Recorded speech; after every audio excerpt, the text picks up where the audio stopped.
Hello everyone, मैं आशीष है। स्वागत करता हूं आप सभी का मेरे YouTube चैनल में। तो दोस्तों, आज के इस वीडियो में मैं आपको बताने वाला हूं बहुत ही मजेदार जानकारी। तो दोस्तों, मैं बात कर रहा हूं आज के करोड़ों साल पहले, जब इस धरती पे इंसानों का वजूद नहीं हुआ करता था।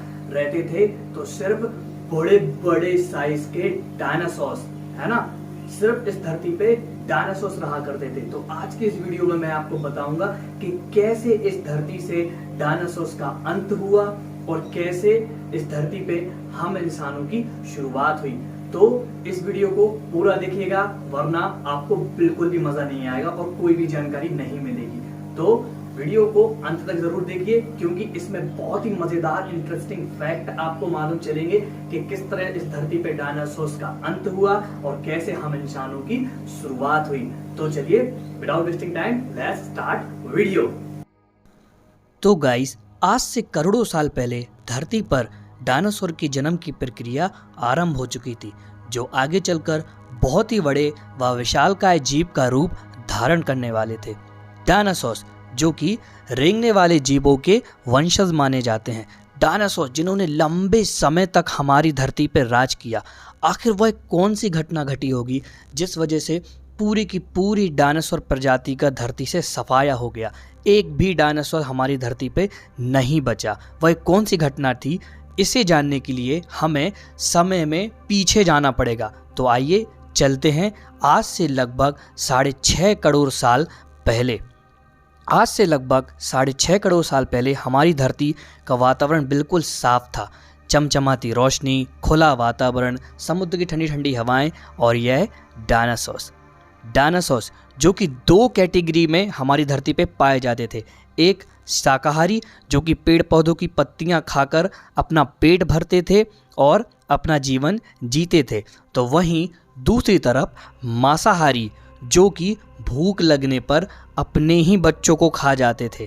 जी हाँ, मांसाहारी प्रजाति के डायनासोर्स भूख लगने पर अपने ही स्वयं के बच्चों को तक खा जाते थे, है ना।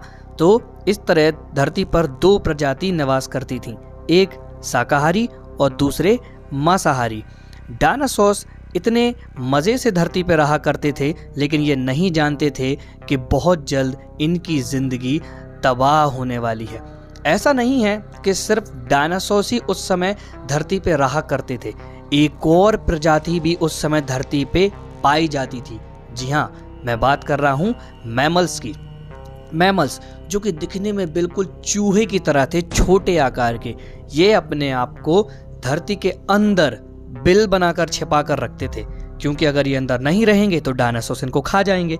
इसीलिए ये अपने आप को छिपा कर रखते थे। ये अंडे या बच्चों को जन्म देते थे, है ना, क्योंकि ये मैमल्स हैं। हम इंसान भी मैमल्स हैं, क्योंकि हम भी बच्चों को जन्म देते हैं। तो इस तरह ये दोनों प्रजाति खुशी खुशी धरती पे अपना जीवन जी रहे थे। तभी अचानक आसमान में यानी अंतरिक्ष में एक बहुत बड़ा एस्ट्रॉयड तेजी से हमारी धरती की तरफ चला आ रहा था। ये एस्ट्रॉयड इतना बड़ा था कि इसने हमारे धरती के ग्रेविटेशनल फोर्स में आते ही और तेज रफ्तार पकड़ ली, क्योंकि हमारी धरती में तो ग्रेविटी है और वह चीज़ों को अपनी तरफ खींचती है। तो इस तरह यह एस्ट्रॉयड लगभग 70,000 किलोमीटर प्रति घंटे की रफ्तार से हमारी धरती की कक्ष में चला आ रहा था। ग्रेविटेशनल फोर्स की वजह से इसने आग का रूप धारण कर लिया और देखते ही देखते लगभग 1000 किलोमीटर दूर पाए जाने वाले डायनासोर्स ने इसको देखकर अपनी आंखें गंवा दी, है ना। यह एस्ट्रॉयड इतना बड़ा था कि पूरे के पूरे डायनासोर्स अंधे हो गए और तभी एक बहुत बड़ा एक्सप्लोजन हुआ, बहुत विशाल। इस एस्ट्रॉयड की वजह से हमारी धरती के जो क्रस्ट थे वो सारे के सारे ऊपर की तरफ उछल गए, स्पेस की तरफ। ये एस्ट्रॉयड इतने बड़े होते हैं कि इनका एग्जाम्पल हम अपने भारत में महाराष्ट्र में पाई जाने वाली लोनार झील में स्पष्ट रूप से देख सकते हैं। जी हाँ, ये जो लोनार झील है जो महाराष्ट्र में पाई जाती है, इसका निर्माण एस्ट्रॉयड की वजह से हुआ है। यानी कि एक एस्ट्रॉयड जब हमारी धरती पर गिरा तभी इस झील का निर्माण हुआ है ना। तो एस्ट्रॉयड जब गिरते हैं तो धरती में बहुत बड़ा गड्ढा हो जाता है और देखते ही देखते उस एस्ट्रॉयड की वजह से टेक्टोनिक प्लेटों में हलचल हो गई, जिस वजह से बहुत बड़े बड़े भूकंप आना शुरू हो गए और इन भूकंप की वजह से पेड़ पौधे और बड़ी बड़ी सुनामी आई, जिस वजह से सारे डायनासोर्स को अपने साथ बहा कर ले गई। इन टेक्टोनिक प्लेटों ने समुद्र में भी हलचल दिखाना शुरू कर दिया, जिससे कि जो सारे वॉल्केनो थे वो एक्टिव हो गए। वॉल्केनो एक्टिव हुए तो पूरी की पूरी पृथ्वी में बड़े बड़े आग के बादल छा गए, और जो उड़ने वाले हमारे जो जीव थे उन्हें लगता था कि वह इस खतरनाक प्रलय से बच जाएंगे, लेकिन जो क्रस्ट ऊपर अंतरिक्ष में उड़ के गए थे अब वो वापस नीचे गिरने लगे थे, और जब वो गिरे तो उन्होंने आग का रूप धारण किया और धीरे धीरे सारे के सारे उड़ने वाले जीवों को भी तबाह कर दिया। यह एक्सप्लोजन इतना ज़बरदस्त था कि एक तरफ भूकंप, दूसरी तरफ सुनामी और तीसरी तरफ एस्ट्रॉयड के काले काले खतरनाक बादल, जिस वजह से पूरी धरती लगभग कई सालों तक अंधेरे के साए में रही। जी हाँ, हमारी धरती पर कई सालों तक सूरज की रोशनी नहीं पहुंच सकी, और धीरे धीरे इस एक्सप्लोजन की रिएक्शन की वजह से जो बची कुची प्रजाति थी वह भी धीरे धीरे तबाह हो गई, और इस तरह इस धरती में एक विनाशकारी प्रलय की शुरुआत हुई, जिस वजह से डायनासोर जैसी बड़ी प्रजाति का पूरी तरह से इस धरती से सफाया हो चुका था, क्योंकि जो काले घने बादल थे उन्होंने हमारी धरती को कई सालों तक अंधेरे में जकड़ रखा, जिस वजह से ना सूरज की रोशनी हुई और ना ही बारिश। डायनासोर्स का अंत एक दूसरी प्रजाति के लिए फ़ायदेमंद साबित हुआ। जी हाँ, मैं बात कर रहा हूँ मैमल्स की। मैमल्स ने अपने आप को धरती के अंदर बिलों में छिपा के रखा हुआ था, जिस वजह से यह इस खतरनाक एक्सप्लोजन से बच गए। मैमल्स जो कि आगे चलकर हमारे पूर्वज का रूप धारण करने वाले थे, ये मैमल्स ही थे जो इस खतरनाक प्रलय में बच गए थे। मैमल्स अब धीरे धीरे विकसित होने लगे। कुछ लाख साल बाद जो मैमल्स छोटे छोटे चूहे की तरह दिखते थे, अब वह धीरे धीरे विकसित होना शुरू हो गए थे, लेकिन अभी भी ये हमारी तरह नहीं दिखते थे, है ना, क्योंकि अभी इनका विकास का क्रम थोड़ा स्लो था। अभी इनको और विकसित होना ज़रूरी था, लेकिन विकास की प्रक्रिया तो कभी रुकती नहीं, और धीरे धीरे आज से करीब 4.5 करोड़ साल पहले जब अचानक हमारी धरती में फिर से हलचल हुई और टेक्टोनिक प्लेटों के खिसकने से एक नए कॉन्टिनेंट का निर्माण हुआ। तो गाइस, आप इस वीडियो में देखेंगे कि जब भूकंप आता है तो किस तरह से धरती की एक सतह दूसरी सतह पर चढ़ जाती है, और कैसे बड़े बड़े पर्वत, पहाड़, नदियां और झीलों का निर्माण होता है। ये देखिए, जब भूकंप आता है तो एक टेक्टोनिक प्लेट दूसरी टेक्टोनिक प्लेट से जाकर जुड़ जाती है, और जब ये जुड़ जाती है तो ये देखिए निर्माण होता है हमारे भारत का। ये है आज का इंडिया जहाँ हम रहते हैं। तो जब ये टेक्टोनिक प्लेट जुड़ती हैं तो इस तरह की संरचना नज़र आती है। देखिए, धरती की एक सतह दूसरी सतह पर चढ़ जाती है और बड़े बड़े पहाड़ों का निर्माण होता है, जिसे हम कहते हैं हमारे आज का हिमालय। जी हाँ दोस्तों, यही वो हिमालय है जहाँ से आगे चलकर बड़ी बड़ी नदियों का जन्म होना था, क्योंकि ऐसी बहुत सी नदियां हैं जिनका उद्गम हिमालय से ही हुआ है। टेक्टोनिक प्लेटों के खिसकने से सिर्फ हिमालय का ही नहीं बल्कि और भी कई कॉन्टिनेंट का निर्माण हुआ है।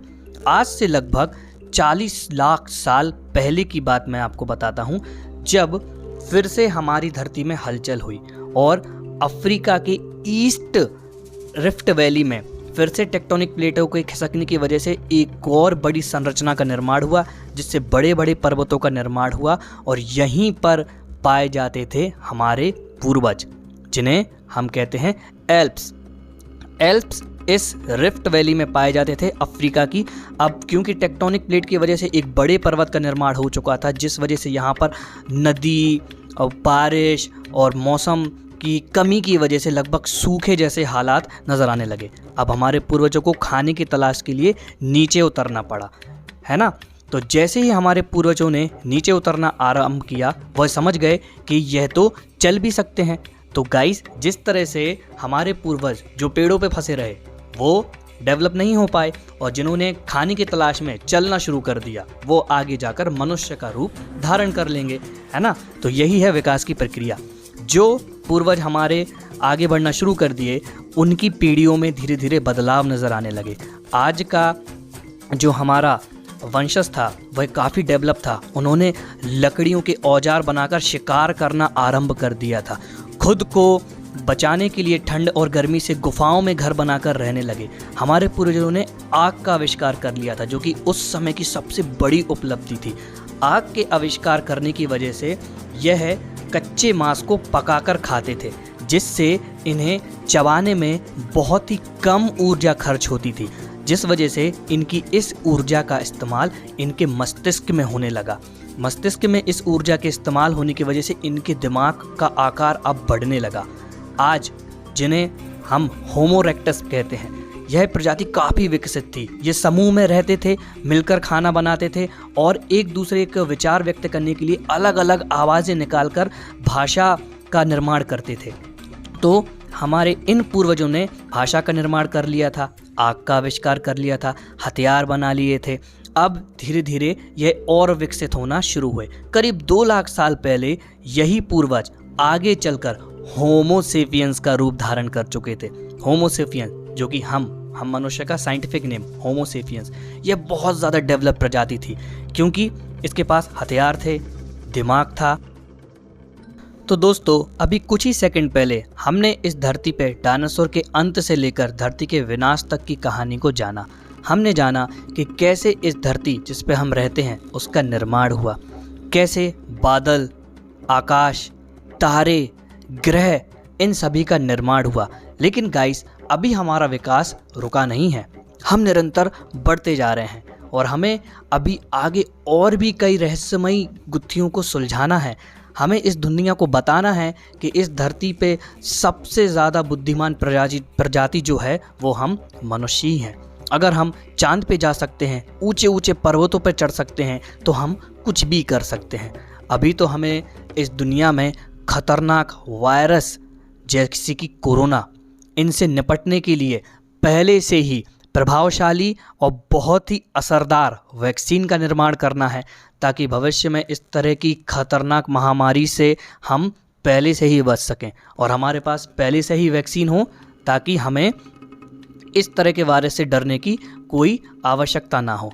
अभी हमें और भी आगे बढ़ते जाना है दोस्तों। लेकिन अगर आप सोचिए, अगर डायनासोर हमारी धरती पे होते आज, तो शायद हम इंसान और डायनासोर साथ साथ रहते और हम उनका भी वैसे ही ख्याल रखते जैसे कि हम अपने घर में बाकी पेट एनिमल्स का रखते हैं।